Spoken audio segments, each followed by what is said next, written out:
Are video games scamming you? Are they stealing your money? Do you look into your wallet and say, oh no, it's empty now, no more money because Gotcha has got it all? Let's find out how free games trick you into spending money by going indie. Why are most free-to-play games becoming pay-to-win? Free-to-play games. Free-to-play titles. Free-to-play. Pay to win. Paying to win in a video game. It's a pay-to-win model. Money. Games didn't used to be this way. Money, baby. Back in the good old days, there were no loot boxes, battle passes, or microtransactions. No, there was only people saying slurs in Modern Warfare 2 lobbies. Something changed though, and game companies switched from play to win to pay to win. The socially accepted way of behaving in your game should be paying. But what's You know what I've always thought about is the fact that art forms always eventually progress into just a monetary perspective. Like, we've had it with movies, TV shows, we've had it with like art back in the day. Eventually, something that you start just because you love it always turns into, we need to make as much money from this as possible now because the big companies get their little grubby mitts on it. Now, not to say that every big company is bad, though. There's big companies that are genuinely looking out for the best, and then the executives come. Ooh, the scary executives with their, we need to increase stock price, and I want dividends. What's interesting is that in the beginning, almost every video game was pay to win. Back in the 70s and early 80s, you were most likely to find gamers at an arcade surrounded by the aroma of heated circuitry and musty carpet. And for those that can't imagine the smell or weren't around for the arcade days, games were different back then. You had to pay to play, but you also had to keep paying if you weren't good. And they were pretty bad. Then, most arcade games used the life system, like Space Invaders, Pac-Man, or Time Crisis. And these games had only one goal: keep customers paying. They wanted people to fail, because this was how arcades made back their money on cabinets that could cost up to 10 grand.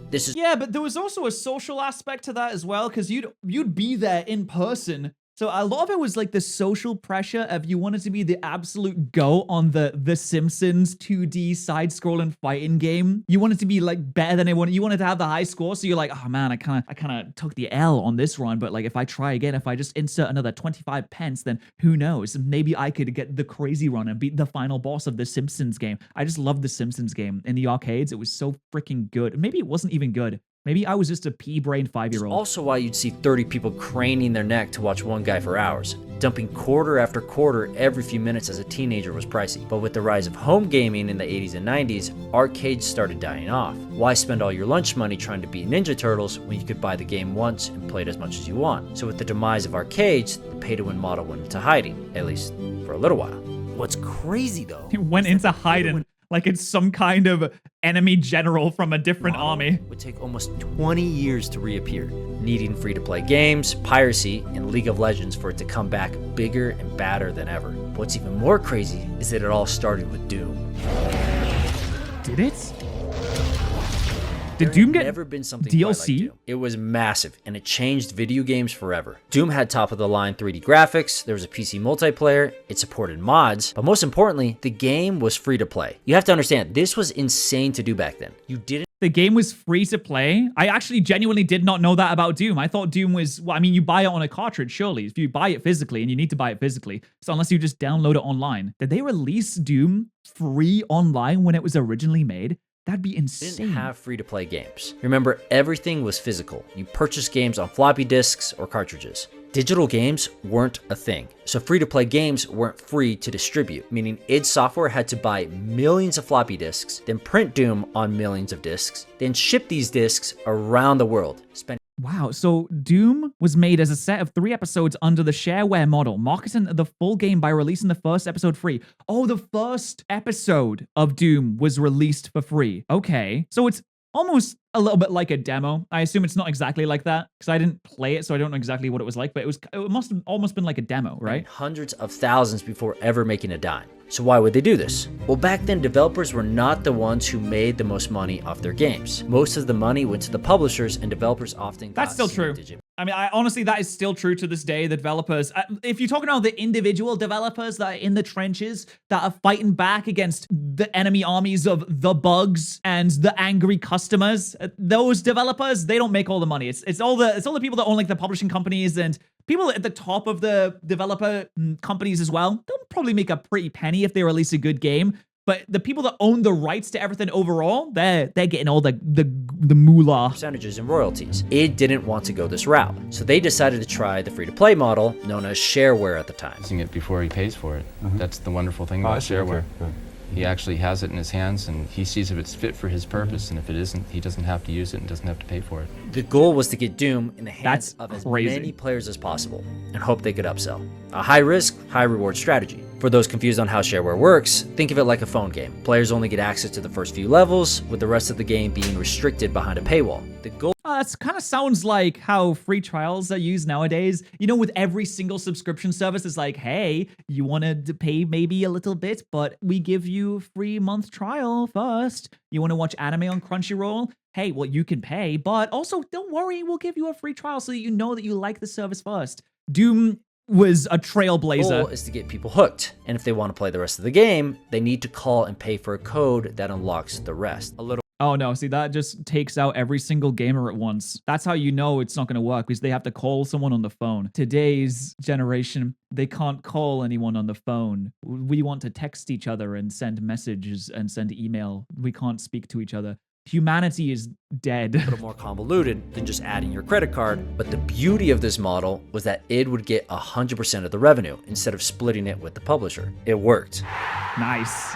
Doom Well done, became a id. phenomenon. Companies were banning Doom from their networks because LAN games What? were clogging them up and slowing things down. I mean, the game had been installed on more computers worldwide than Microsoft's then new operating system, Windows 95. So That's impressive. I mean, you know, Windows is literally everywhere nowadays. It was less so back in the day, back in the Wild West of the PC operating system shenanigans. But now Windows is everywhere. But it was still almost everywhere back then as well. Not to say that it's as big as it is now on pretty much everyone's PC, unless you got an iMac or something like that, or you're one of those that runs Linux because you're smarter than I am, because I can't figure that stuff out. So because of the free-to-play model, id was able to upsell millions of copies, make tens of millions of dollars, and completely change the world of video games. However, Okay, 3.5 million sales on a game back in 1995 is like 100 million sales nowadays. There just weren't that many gamers back then. id isn't among the modern gaming industry's juggernauts. Why isn't the company still revolutionary, and why aren't people complaining about them like they do EA, Activision, and Ubisoft? There are a few It's not the same people that are working at the companies. People come and people go, and the people that have revolutionary ideas kind of get set in their ways a little bit, and they refuse to innovate and become one with the modern day. It happens all the time. People just get set in their ways. I'm set in my ways. I'm uploading Them We Fights every day, baby.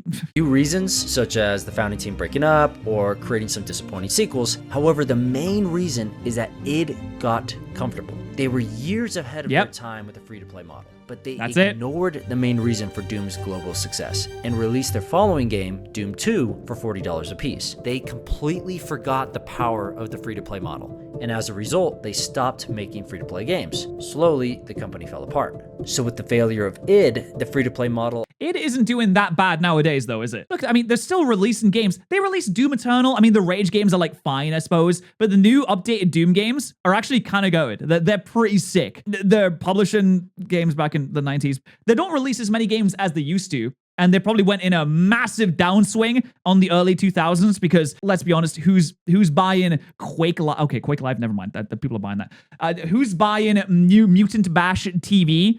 Probably no one. And then they go in a little hibernation and they release Doom and they kind of come back and everyone's like, oh, Doom, we love Doom. Doom's still good. amongst major studios would disappear in the West, at least until the rise of League of Legends 16 years later. But in the meantime, new innovators would eventually find success, and it's all thanks to piracy. Why should I sail with any of you? Let's go Piracy! Four of you have tried to kill me in Woo! the past. One of you succeeded. Hey, how many games have you pirated, guys? It's okay. You can be honest. I'm not an FBI agent. I don't work for MI5. I promise. You can say how many games you pirated. Don't. Piracy was I a shouldn't do huge that. problem Don't do that. in the 80s and 90s, especially in Asia. Unlike most Yeah, no, I wouldn't do Western that. This is countries terrible. in Japan, many Asian countries didn't have piracy laws. There was nothing enforcing that $250,000 warning every time they popped in a VHS. So Damn. And now these days, if you pirate any Nintendo games, if you encourage piracy, if you sell hacked Switches for a price, Nintendo will literally execute you. they will come to your house and put your head in a guillotine. It's an outdated way of killing someone, but they just like to see the blood At flow. the time, 90% of all software in digital entertainment was pirated, which means if you were a game developer and you had 1 million people That's playing your game too in many. certain parts of Asia, it was likely that 900,000 of them didn't pay for it. Not a Okay, great way to that's- make money. But Yeah, no, that's way too much. Okay. If you're gonna pirate something, not that I would ever encourage that, right? Because I wouldn't do that. You should definitely purchase your games and support the developers because they work hard on it, and making games is really hard. They're way smarter than I am. But if you're gonna pirate something, it should only be something that is dead software that you can't get anywhere else, that you can't buy anywhere else, because for some reason the company might just not allow you to give you money for the video game that you want to play, even though it's really old, and they could just put it on their they put it on their internet shop where you could just download it for money, where you could give them money and then you could get the old game, but you just can't anymore for some reason, you know, then maybe you should pirate it. there I are don't know. many reasons for this. Cost of living differs greatly between countries. I mean, imagine paying $50 for a video game when your monthly salary is $200. So Western publishers did try selling. Wouldn't they sell the games at the regional equivalent prices, though? It just seems ridiculous to try and sell a game at like 18 times the price in a country that can't afford it. games with prices that reflected the local cost of living. But Okay, well, never mind. Yeah. Should just let the video play. pirates would just travel to those countries, buy What? copies in bulk for huge discounts, and then sell these games in the States. And Oh, that's so smart. I mean, that's terrible. But Matt, that's not that smart, actually. I should have thought of that. as I'm writing this, I remember going to a swap meet in 2005 and seeing Star Wars Battlefront, the first one, for like $20 right after it came out. It was in a janky looking case, but I didn't care. The game was half This is why we have DRM these days. This is why we have those programs that slow down your games because it has to check to see if it's authentic and legitimate, because people went around and pirated it. Yeah, don't pirate games, guys. Come on. price that it was at GameStop. And I'm just realizing that it was probably It's also why they started region locking games as well. That's right, Amber, yes. purchased somewhere in Asia and shipped to that dinky swap meet for people like me to purchase.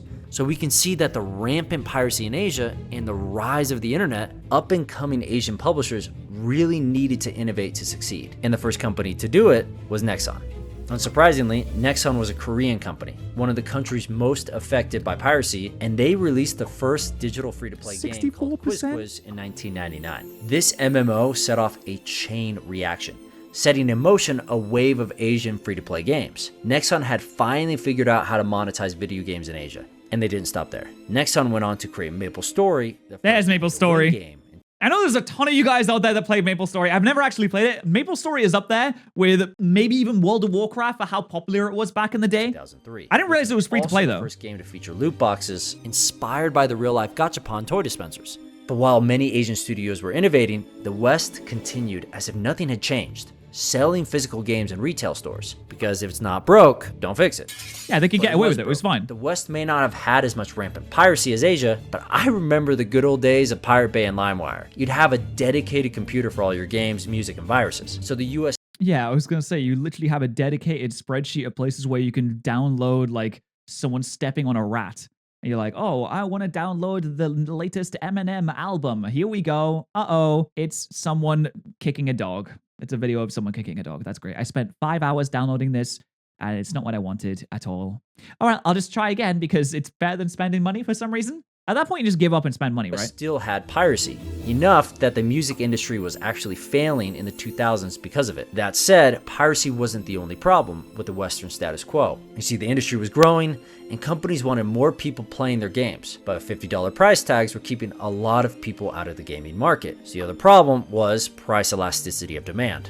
What the hell is even that? Basically, it's a way to measure demand for a game. So if the price of a game is $50, you can see only half the people who want to play a game will buy it. If the price goes down, the player base will go up. So if you give your game away for free, you maximize your player base. But if you give your game away for free, then You need to make money. to make money elsewhere. And Western Yep. studios just couldn't wrap their mind around this concept yet. Executives would What if we don't sell for money? How do we get money? I don't understand. It doesn't make any sense. Anytime they ever heard free to play. And in business, we call this an innovator's dilemma. This is where League of Legends comes in. Asia was popping out free games left and right, and the companies making them were raking in the cash. Riot's founders, Brandon Beck and Mark Merrill, the creators of League of Legends, saw the free-to-play model working in Asia and came up with a genius plan. They decided to create an optimized version of Dota, which at the time was a Warcraft 3 custom game with a massive player base, me included. They knew people loved the game. I'm going to be honest, this is going to sound dumb. I didn't realize there was a Dota 1. I've only ever known Dota 2. I've never heard anyone talk about Dota 1 before. There's only been Dota 2. It feels like there's been Dota 2 since the beginning of time. It feels like when the cavemen were crawling out of their little hovels and beginning to speak for the first time, there was Dota 2 and League of Legends and people raging and being toxic online. It also does feel the same way with Street Fighter 2. There was never a Street Fighter 1. They began with Street Fighter 2. I've never seen Street Fighter 1 in my life. Even though it was a janky experience. First you had to purchase Warcraft 3, then you had to go to custom games and try to find a lobby featuring the Dota mod. Then when you finally found one, you could run to Taco Bell and back before the game even loaded. So Riot's founders knew they had a great gameplay loop they could optimize, but they also knew that League needed to be free to play. The founders took this idea of free to play Dota and with just a wireframe and a pitch, went to investors. Some were confused, thinking players would never spend money on cosmetic purchases. Others, they have no idea. No. Imagine going into a corporate room with all your crazy executives that have all this high class shit. They're wearing their business suits. They got their Rolexes on, and you're like, listen. For 2 years, let's go. Thank you, Welshie. They say, listen, I know this is going to sound weird. We give the game to them for free, but we sell them cute outfits for their little game girls and game guys. And sometimes we give them pets. And we're gonna make so much money. We're gonna make so much money. They're gonna love these outfits. They're gonna bust a nut over these outfits, quite literally. Away. Mitch Lasky, one of the first investors in Riot, put it this way. And they understood not only the free-to-play concept, but they understood how to bring an audience to the table to prime the pump of free-to-play. So these investors prime the pump? Oh yeah, they knew what they were saying. Prime the pump, they knew exactly what was happening here. Millions at Riot because the game looked good, but because Riot proved they knew how to make free-to-play work. Which is why League of Legends is one of the most pivotal games in history. And it still has insane player bases to this day. League of Legends, the biggest esport in the world. In 2022, 180 million monthly active players. Just insane. It's been out for like 7 years, right? It came out in 2009. Oh my God, it's been out for 14 years. Better or worse? So with League's success and the introduction of free-to-play in the West, pay-to-win was right around the corner. Also, can someone explain League of Legends to me? There's too much shit going on the screen. What's happening? What am I looking at? Like when there's the little fellas running around and there's a lot of little fellas and then they like click back and forth and then what's going on? What's all this stuff? Champions can fall, gods can bleed. Where were you when the West rose up to... Like, why is that? I don't understand. Is that hype? I mean, everyone seems to be cheering. What is happening? One of my favorite... Why is everyone so excited? I mean, I'm happy for them, but I don't get why everyone's so hyped. Experiences with pay-to-win happened a few years ago. I was visiting Yosemite when I overheard an elderly woman pleading with her husband to give her $3. I guess she had been struggling to beat a Candy Crush level and needed to buy some gold bars to help her win. He muttered something under his breath, but he handed her his credit card. I couldn't believe what I was hearing. This 70-year-old woman was being manipulated by Candy Crush, and based off the interaction with her husband, it wasn't the first time. In that moment, I realized that anybody could be swindled by pay-to-win mechanics. I mean, Candy Crush at its peak. Wait, one elderly woman needing $3 for Candy Crush makes you be like, damn, we're so done. It's over. Humanity is done. We're gonna get swindled. All of our money is going down the drain. I mean, you're right. You're completely right. 100%. Everyone can get swindled. I paid way too much for fake Yu-Gi-Oh cards on Yu-Gi-Oh! Duel Links when that game came out, and then I swore off free-to-play games because I was like, there's no way I could go down this rabbit hole, and if I do, it's over for me. Bankrupt. No more money to buy cat food for my cat Leo. It's done. So I just didn't play anymore. $3 million a day with in-app purchases. That's almost $1 billion a year. That's almost $3 million a day. Companies that can manipulate you so well, you don't even notice when it's happening. And the worst part, they're teaching others their tricks. Some of you will probably be slightly shocked by all the tricks I have listed here. What's but Tribe I'll Flame? leave the morality of it out of the talk. You know it's gonna be What? a gnarly presentation when the guy starts with, let's not think about the morality of this. And this is a CEO saying that. CEOs already have about 10% of the morals of like a normal human being. Oh, Triflame is the people that own Crazy Kings, the mobile games. Oh, so they're just saying like, we are evil and we know that we're evil. And I'm going to tell you all how to be evil. The title of the spreadsheet is Let's Go Whaling. And a whale is just someone that spends ridiculous amounts of money on mobile games. They're saying it. They're saying it in public. They're like, we are the evil guys. Let's do some evil together. And he doesn't. This presentation on how to monetize free-to-play games really outlines everything. Dude, he said Saudi oil barons give us money. Any Saudi oil barons that want to give me money, come on, guys. Don't give it to Candy Crush. Give it to me instead. Depth industry secrets on how to use psychology to trick people to spend money. The whole time watching this, all I could think of was the old adage of the frog in the pot. If you put a frog in the pot of boiling water, it'll jump out. It dies. But put the frog in cool water and It gradually dies. heat it up, the frog will boil to death. Whereas the presenter puts it, Stupid. Fucking dumb frog. If my water became too hot, I would simply remove myself from the water easily. gamer first was something irresistible, then you create a habit with an easy and rewarding gameplay loop, then pounce when the game becomes a hobby. Because This is how you do evil, everyone. By the way, if we were forgetting what we were talking about, this is how we manipulate the masses. players will do anything to win or progress. It's crazy to outright hear it, but it gets even better. Top grossing games have in-game economies worth tens of thousands. Meaning the more players can spend on a game, the more you'll make. I feel like this only works with kids. No, this works with everyone. And it works really easily with everyone. You see so many free-to-play games that have whales. In fact, most of the whales are adults. A lot of people that spend money on Candy Crush are literally like 70 years old. I assume all the whales on Diablo 4 or whatever the mobile version of Diablo was, all of those whales, they weren't kids. It's not kids doing that. It's grown adults with jobs and families and dogs and cats maybe too. Stuff immediately useful, immediate gratification. So you don't want them thinking about the purchase. People are much more attached to the stuff they have than an equal amount of things that they can gain. We are more likely to pay if you threaten to take something away. So we are herd animals, we tend to do what all of the others do. Absolutely do not want to tell them that the majority of people in your game never spend money. That's poison.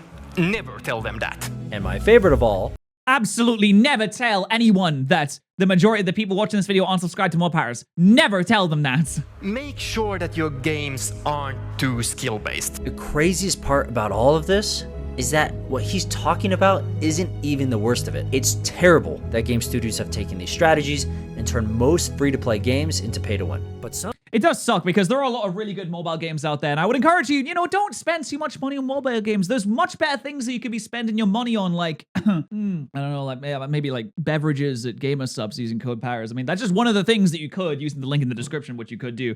Just a very better use of your money. Somehow, pay-to-win has also infected full-priced games too.